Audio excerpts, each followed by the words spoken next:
കഴിഞ്ഞ ദിവസം നമ്മൾ അച്ഛൻ്റെ അമ്മേൻ്റെയും ആനിവേഴ്സറി ആയിരുന്നു. അതിന് ചെറിയ ഒരുക്കങ്ങളും കാര്യങ്ങളൊക്കെയാണ് ഇപ്പോൾ നമ്മൾ ചെയ്തുകൊണ്ടിരിക്കുന്നത്. അപ്പോൾ കേക്ക് കട്ടിംഗ് ഒക്കെ കഴിഞ്ഞു. ആ ഒരു സമയത്ത് അച്ഛനൊരു ഷർട്ടും അമ്മക്കൊരു സാരിയൊക്കെ നമ്മൾ ഗിഫ്റ്റ് ചെയ്തിട്ടുണ്ടായിരുന്നു. അത് കൂടാതെ ഒരു സർപ്രൈസ് ഗിഫ്റ്റ് കൂടി ഉണ്ട്. അത് ഈ ഒരു സെലിബ്രേഷന് മുന്നേ തന്നെ നമ്മൾ അൺബോക്സ് ചെയ്തിട്ടുണ്ടായിരുന്നു. അതുകൊണ്ട് ഞാൻ കാണിച്ചു തരാം കേട്ടോ. അമ്മക്കായിരുന്നു ആ ഒരു സർപ്രൈസ്. ശരിക്കും പറഞ്ഞാൽ അമ്മക്കാണെന്നുള്ള കാര്യം അമ്മക്ക് ഒട്ടും അറിയുന്നുണ്ടായിരുന്നില്ല.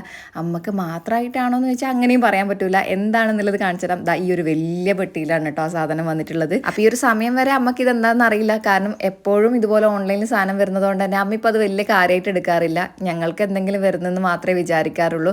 അപ്പോൾ ഇതാണ് ഐറ്റം. നമ്മളെ കിച്ചണിലേക്കുള്ള പുതിയ അതിഥിയാണ്. അപ്പോൾ ഇത്രയും അടിപൊളിയായിട്ടുള്ളൊരു സ്റ്റോറേജ് ആണ്. മൈൻഡ് ചെയ്യാതെ നമ്മൊക്കെ ഓപ്പൺ ചെയ്ത് കണ്ടപ്പോൾ ഓടി അങ്ങ് വന്നിട്ടുണ്ട്. അത്രയും ഹാപ്പി ആയിട്ടുണ്ട്. കിച്ചണിൽ പച്ചക്കറി വെക്കാൻ വേണ്ടിയിട്ടാണ് ഞാൻ വാങ്ങിച്ചതെങ്കിലും എനിക്ക് അതിന് മാത്രമായിട്ട് അത് വിട്ടുകൊടുക്കാൻ തോന്നുന്നുണ്ടായിരുന്നില്ല. എന്തായാലും കൊടുത്ത പൈസ മുതലായിട്ടുള്ള ഒരു ഐറ്റം തന്നെയാണ്. നല്ല സ്പേഷ്യസും ആണ്, അതുപോലെ തന്നെ നല്ല ക്വാളിറ്റിയും ഉണ്ട്. വീട്ടിൽ സ്പേസിന്റെ ഒക്കെ ഇഷ്യൂ ഉണ്ടെങ്കിൽ ഈ ഒരു ഐറ്റം ബെസ്റ്റ് ആണ്. ഞാനിവിടെ പ്രൊഡക്റ്റ് ടാഗ് ചെയ്യാം.